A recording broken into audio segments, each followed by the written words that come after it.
all you members of the Newcastle crew. We're back. Welcome to Newcastle Crew, a Southgate Media Group podcast dedicated to all things related to the DC comic book character John Constantine. I am Lilith, and of course, joining me as always is... Hey, it's Phil. Ooh, our first new live Newcastle Crew on the Capes feed. Actually, the first regular live one. Yeah, regular one. That's not teamed up with Wade's World. So that's right. From now on, you can watch us live.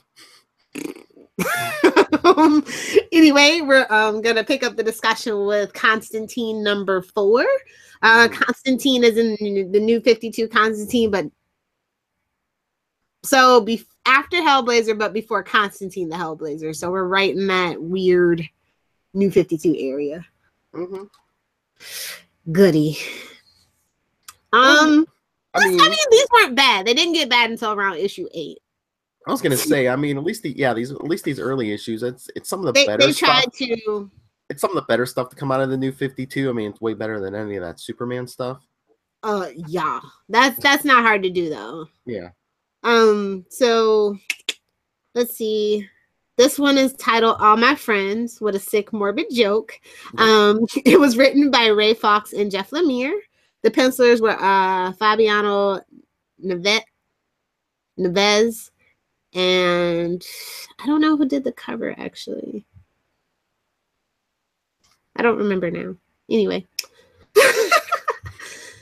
This issue is it's funny because it's just like the synopsis for it, or the little teaser. It's a typical day in the life of John Constantine, thieving, lying, shagging, and aligning himself with a major enemy in order to fight a greater threat. Yep, that sums it up, really. They brought in Papa Midnight. Yeah, Zatanna in the flashbacks was my favorite Zatanna for a while. She's in the main story, but the flashback Zatanna is better. Dottie. Ugh, nobody cares about you, Dottie. Name might as well be Abby. Yeah. We're dealing with, we get a Sargon the Sorceress mention. Yes. We get Batman, Superman, and Lex Luthor. Now, this is probably to remind people that Constantine is fully out of the Vertigo universe and fully integrated into the DC universe, and that's the only thing that really threw me out of the story. Yeah. Do you like him like in like a Vertigo like separate thing, or do you like him like in the mainstream DC universe? That's really tough. Comic book wise, I really would have preferred him to stay in the Vertigo world. But as far as like being able to have like merchandise and like getting his own TV show and stuff, yeah, it was a great move moving him to the main continuity of the DCU. I feel like if that hadn't happened, he would have never got his own show, let alone that show wouldn't have been folded into the Arrowverse, and we probably have never seen him again. So,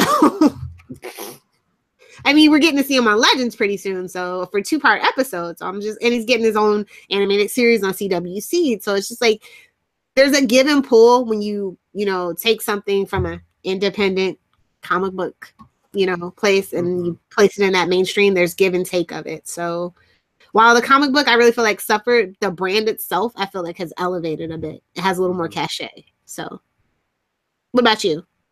I probably agree with just about everything you said. I mean, it was nice in the Vertigo world. It kind of made it, even though it was all mystical and stuff, it kind of grounded it closer to reality. But yeah, I mean, to get his name in front of more people and the merchandise and just making a household name, it's just better to be in the mainstream. Yeah, it's still not enough. I really feel like that movie really damaged the brand before it even got off the ground. But Matt Ryan as John Constantine has really given it a lot of cachet, and I'm just so thankful that he just didn't say to hell with you. And he's still like very much engaged with that character. So if NBC hadn't messed up that character and that show would have went more than one season, I mean, his would have been even more of a household name, I think. I definitely think so. Yeah. Still super excited for the animated series, so we have that. Let's just hold on to that. But funny thing is that because Juliana Harkavy, who plays the new Black Canary, Dina, hate saying that name, Dina Drake. Just right in the craw. She played like a fallen angel in the Constantine TV show, so it's always just kind of like, okay, multiverse, alternate Earth, but it couldn't be. So maybe she has an evil twin, and we'll dig into that on Arrow sometime soon in like season 10. Because they're dragging it out the Smallville route. Oh yeah. Anyway, back to this issue. So at least he still has the cigarettes, is all that I can really say for this one. It must be summertime because he's not wearing the coat the whole time. Yeah. And really he actually in the TV show, this is how I had Cannon, he had like the shorty. I don't know if you guys like were that into the TV show, but yeah, he had like a shorty trench coat that was for like spring or fall. So it's like they could at least give him the shorty trench coat. When I was rereading this one. But Dottie reminds me of Blind Owl without the humor, because she's a lamb with a lot to say. Not you say that. Is that what they were kind of going for? Who knows? Everybody steals from everybody. The question is, when you steal from somebody, do you make it your own and make it better? Or do you make it your own and make it worse? Well, I think people have done both. Yeah. I feel like when Marvel steals from DC, they do it better. But when DC steals from Marvel, the philosophies don't mesh and it comes out a hot mess. That's just me. Well, what I hate is like when people write like, like one arc, they might write like 6 issues and they bring in all these background characters, and then like they're off the book and you never see them again sometimes. Well, when you're a Deadpool fan, that's gonna happen. Mm-hmm. But yeah, it's just kind of weird. Like I just felt like Jeff Lemire writing this one, it wasn't a good fit for me, and I love Jeff and everything, and just don't think that Constantine's character is a good fit for him. So well, it was just weird too, because like you were saying, it's like a quirky issue because it's like a day in the life of John Constantine, and everybody loves a bottle episode and things like that. And they were really trying to channel that old school Constantine, the Hellblazer, original Hellblazer series. You could see it because they're bringing up the fact that everybody around him dies. It's kind of a little more gritty than what we had in the first 3 issues, really. But at the same time, it's quirky, and it's just like, but at least he brought in Papa Midnight. Yes. So yeah. It was I always like Papa Midnight. I love the guy that played Papa Midnight in the show. Very formidable foe for John. So Sargon, I don't know. I just don't know. She comes back though, later on. Yes. And she's much better. But this time around it's just like But I like the conversation that he has with Dottie. I just don't like Dottie because it's just very, I don't know, she's very Abby-ish in her mannerisms, and I don't like Abby-ish ways. Mm-hmm. Abby from Swamp Thing, in case you guys are just joining us. I'm sure they've heard the previous. In case you haven't. Yeah, Swamp Thing's longtime flame. I don't like her. And she doesn't like John, so that could have a lot to do with it. I don't know. But she has every right not to like John. You know what I mean? Mm-hmm. Because he's full of shenanigans, as you can see in this issue. But can we talk about the character called Mop Mop? Like, really? The third time Tommy? I'm just like, this Constantine, it's one of those books that are very dark and can have humorous elements, but it can't be slapstick. Do you know what I mean? Yeah. Like, comedy, kind of like, you can think of Dexter. Anything past season 4 is a dark comedy. Well, like a lot of these characters in this issue, I think they wanted to try to go street, but you kind of have to have that mystical background. And sometimes when you mix the two, it kind of gets kind of goofy. Yeah, really goofy. And it's just so weird, like just having Constantine in New York, like constantly, instead of like doing what they did in the TV show, being on a road trip. It just constantly. Constant one, yes, sir. There was definitely no sophisticated suspense in this book. I will say that. It's New 52. How could it be sophisticated? You say that, but honestly, Aquaman and Green Arrow, up until like the 30 mark, were really good, and those two characters are very hard to do. And this book was okay-ish. That's true. I mean, So Batman, we got the Court of Owls and all that stuff in New 52. Okay.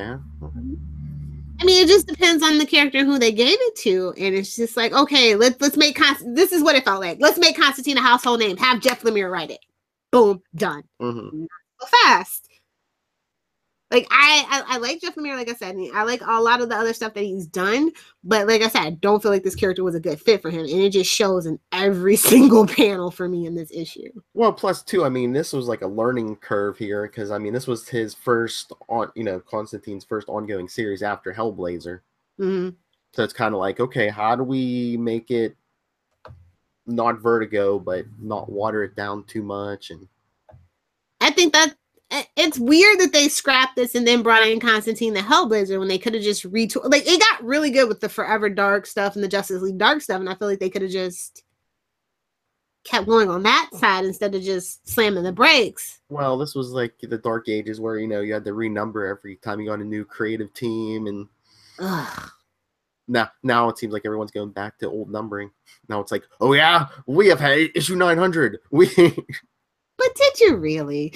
Yeah, I know. It's weird. It's still okay issue, just a little sloppy, and I just feel like Jeff Lemire wasn't really familiar with the character of Constantine at all. Mm-hmm. Like, he wasn't a fan. Like, you can tell when a writer's a fan. Like, let's just do our old World's Finest standby, Tim Seeley. He knows Nightwing inside and out, and it shows. So you're thinking Lemire just had like a list. They're like, okay, hit Zatanna, hit Papa Midnight, hit. Yeah. He smokes Silk Cut. Yeah, okay, got it. Yeah, unfortunately. So it's just like, just call Alan Moore next time. He's not returning their calls. Oh, I know. Unfortunately, and that's a shame because that's what could really save the brand right now. Well, especially Doomsday Clock. He ain't returning their calls. Yeah, I read the first issue. I can't believe I stood in line with a bunch of nerds. Like myself. I was going to say, because Little's not a nerd. I'm a geek, actually. There's a difference. She bites the heads off live chickens. That's right. Shh, that's my secret to tell. Anyway, what else can we talk about in this issue? I you know what? I've never really. The thing that really I think irked me the most was when he Constantine headbutted Tommy and he broke his nose, because he's smoother than that. He's a con man. Con men very rarely have to resort to physicality. Yeah, talk his way out of it. Yeah, exactly. It's just like he stole the money for the okay. Hopefully next issue's better. That's what I kept telling myself the first run through. I was so excited they were bringing Constantine in, and it's Jeff Lemire, and this is what I got. But yeah, I do appreciate one and dones though. I do. It's really funny though, because this book is only from 2013, so it's June 12, 2013. That's not that long ago, but so much has happened in the world of Constantine since then. 4 years. It's just crazy to think about. So much has happened for DC, because I mean, the top of the cover, Man of Steel in theaters and IMAX. I know, right? June 14th, 2013. I did not see that movie in theaters. Oh yeah? Nope. No. I didn't see it until I think 3 months before Batman versus Superman came out. And I refuse to. I do not like Henry Cavill as Superman, but it is what it is. There's something, I mean, I don't want to crap on it completely, but I mean, there's something wrong with that brand if, Lilith Hellfire is not rushing out to see those movies. I mean, to be fair, though, I took literally the last day before Superman Returns was in theaters. It was the very last day that Superman, it was at $1 movie that I saw it. So there's been something wrong with the Superman brand for a very long time, unfortunately. Hey, some of the casting in that movie was spot on. I mean, Kevin Spacey is the villain. He does play a mean villain. I will tell you that much. And that's all I would say about it. So I all in all, I would give this issue about a B-, and that's me being very generous. I felt like he did actually get the characterization of Papa Midnight right, which, is is something, because a hero is only as good as his villains. I'll go with you with the very generous B-. I mean, you can tell we tried, and I appreciate a one and done, especially these days. Yes, not everything has to be a maxi series. Yes. Doomsday Clock, I'm looking at you. 11 more issues. Oh my god. It's you're gonna try to go as long as wasn't original Watchmen 12 issues? It was, and I felt like it needed more, and eventually they went back to the well and ruined it. But before Watchmen,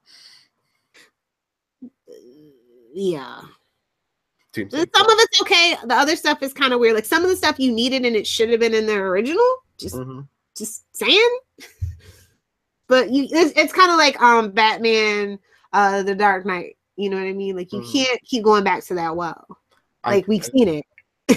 I hereby dub Doomsday Clock after Watchmen. Yes, that's what the fans should call it. You think it'll make it into the TV show? What? This stuff that they're doing right now with Doomsday Clock. I don't know. I mean, are they gonna have to? If they do, are they gonna have to modify it? Because I mean, you're at least gonna have Superman in this story. It looks like, and you know how they feel about so Superman that's a Negarino. Well, yeah. Maybe they'll have a stand-in. Maybe he'll be Overman. You think they're gonna reference the crossover that's coming? You think they're gonna do like the original series and then do flashbacks kind of to that before Watchmen stuff? I think they almost have to, because I mean, unless they're doing a limited series run, like where it's just like 9 episodes, 3 seasons, kind of like Sherlock on the BBC. I don't know. I'm interested to see what they do with it. It's a great property. It's so many great ideas and a lot of potential. And I actually like the movie despite the things that were cut out of it and retooled for the movie. Oh yeah, it was ahead of its time for sure, and it's the only thing I think I will ever like by that man, probably. I'll rewatch that movie. I will rewatch that movie from time to time. Yeah, it's got good rewatchability, definitely. And I think the themes from it are kind of timeless, much like, 1984, the novel. So. Oh, you know what I was thinking? Was it yesterday or the day before? Since they're bringing the Watchmen characters into the DC universe in the comics, would they do that in the movies, and then the Watchmen movie becomes your first DCEU movie, like official movie? It'd be much better start than what we got. But see, this is the thing about when they try to do stuff like that. It's like with Superman Returns, for instance. Like, okay, like it's literally not like 3 and 4 didn't happen, people. So we're picking up from. Yeah, but I think that they went too far with that. I mean, it was too far removed from those original movies, and they're like, oh, 30 years. It's like another Donner movie. It's like, no, go your own path. Yeah, and poor Brandon. He got he did a great job of what he was directed to do, and I hated it at the time, but it is what it is. And he's got a second life in the DC world. And I actually like him as the Atom, which was supposed to be the Ray. Much like Elongated Man is really Plastic Man in all but name. Yep. So there's that. But this issue, it just made me go back and read some Hellblazer, honestly. Maybe that was their point. They're like, hey, I know this is kind of watered down. Maybe go pick up the old stuff. Pick up our back catalog on DCComics.com and Amazon and Comixology. I mean, if we can't stand going through Constantine all in a row, we could throw in some Hellblazer too. Oh yeah, we'll get back to Hellblazer. That first 13 issues, I am always going to be in love with. There's not anything anybody can say about it. I can't wait to get back to Hellblazer, actually. But this is really quick. This is 16 issues. And we go through some Forever Evil stuff, if I remember right. And we get into that Justice League Dark, which was great. And we'll talk about the movie eventually. Waiting on you boys to get it together. What? I've been waiting on you guys to get it together for Justice League Dark forever. Oh, yeah. I'm ready. I'll bring it up on capes. I'll put everybody on the spot. I don't know if Charlie's ever seen it, but I believe the rest I think he'd like it. Oh, you know what else? You know what? If you're saying Forever Evil, you know what else runs through here? I think Trinity War. Did it really touch Constantine though? Yeah, tie-in Constantine 5, and I guess maybe just Constantine. So next issue is Trinity War tie-in, yes. Oh, it's very little. It's very minimal then, because Yeah. I don't remember it. So you know what? I hate when they do that. They're like, "Oh, what's a slow-selling book? Let's make the tie-in." Mm-hmm. Kids love the tie-ins. Uh-oh. Just beating Nope, their I'm dog. here. I'm here, yelling at the dogs. What's it say? Oh, you don't do it loud and proud like Charlie Esser and his kids. Okay. I don't want to scare you guys with my mom's voice. Sit down. Something like that. Okay. I'll just be glad that this is quick and painless. I don't know that I'll be able to get through Constantine the Hellblazer. I dropped it towards the end, you remember, and I'm not really reading Constantine right now, but once we get to it, I will, and it'll be fresh. It'll be a fresh opinion. Mm-hmm. So I'm happy. Did you have a favorite panel? Favorite panel? I know not to say the headbutt. If you liked it, you liked it. It's fine.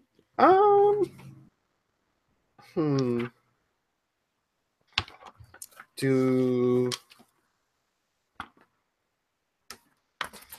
I say the panel is Zatanna, or are you just gonna be all judgy and like, oh yeah, she's wearing a belly shirt? No, I mean that's mine. Is it? Yeah. No judgments here. I stand by a woman's right to, or man's right to bear their midriff and their boob panels and long boxes. It's all good around here. Oh my. Yep. I mean, it is weird that this book is rated 16 plus because, I mean, the cigarette? Was it for the cigarette? Was it for the slight shagging or what? I'm assuming supernatural violence. I don't know. Maybe not this issue, but others. Yeah, it's just like, I don't know. It didn't live up to the 16 plus rating for me. And that's how we judge Constantine books, to be honest. How much did it push the envelope? Did it fall off the table or not? This one was firmly in the middle, let me tell you. Nice and adequate. That's what she said. Hey-o! Sorry.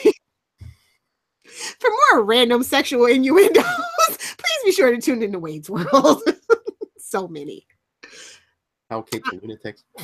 Pretty much. Poor Charlie. Poor Tyler. So yeah, that's pretty much it. I think we hit on everything. The covers for these were not the best though. It never really pulled me in, to be honest, for any of these issues. Mm-hmm. No, actually there was one. I think it was the one right during Forever Evil where he's laying on the grave. It's too, most of them were too like superhero-y, I'd say. Exactly. Too mainstream. Yeah. If anybody deserves like their own cover all the time, like an Oprah magazine, it's John Constantine. I mean, if it's like Cable and Deadpool, you know, back to back, that's your signature thing. That's fine. I just gotta. I hear Matt Ryan in my head now as Constantine calling himself the Oprah of the supernatural world. No, he's very modest. He knows that he's just a petty dabbler. I'm a giver. No, I'm a giver. Love. And you get his antenna, and you get his antenna, and here's a helmet from Dr. Fate. Ladies, gentlemen, you all get a John Constantine. Ew. Ooh. A mess. Sargon, bless this mess. Have we done enough damage? I think so. So, if you guys want to voice your opinions, there are a couple of ways you can do so. So that means shameless plugs and self-promotion. That's right. If you want to, any suggestions, comments, what do you want to see, what do you don't want us to talk about, Newcastlecrew at gmail.com, facebook.com/Newcastlecrew podcast, at Newcastlecrew on Twitter, and our hashtag is sophisticated suspense. I thought it was constant one. It's constant one and sophisticated suspense. Okay. And as always, if you want to get a hold of us here or for any of our shows, you can hit up the voicemail 614-382-2737. That's 614-38-CAPES. All right. Lil Hellfire, the sorceress. Where can people... You guys can find me this coming week, Monday, live tweeting the first episode of the official four episode crossover for the Arrowverse. Not first 2 episodes? We'll see. We'll see. I don't know. Because they're both on. I'm gonna have to be able to fast forward because Felicity's in it. So anyway, yeah, at Lilith Hellfire. For everything else, at Adventures in FG. That's Pinterest, Facebook, Instagram, and Twitter at Adventures in FG. And check out my website, adventuresinfangirling.com. And Phil, where can the people find you? Well, if anyone wants to contact me, especially for an interview, nightwingpdp@gmail.com, and on Twitter, I am at nightwingpdp. Awesome. So that wraps it up for this week. We will be doing this weekly now, unless some other nerd event comes up, and all bets are off. So yeah, this has been Newcastle Crew, and this is us signing off.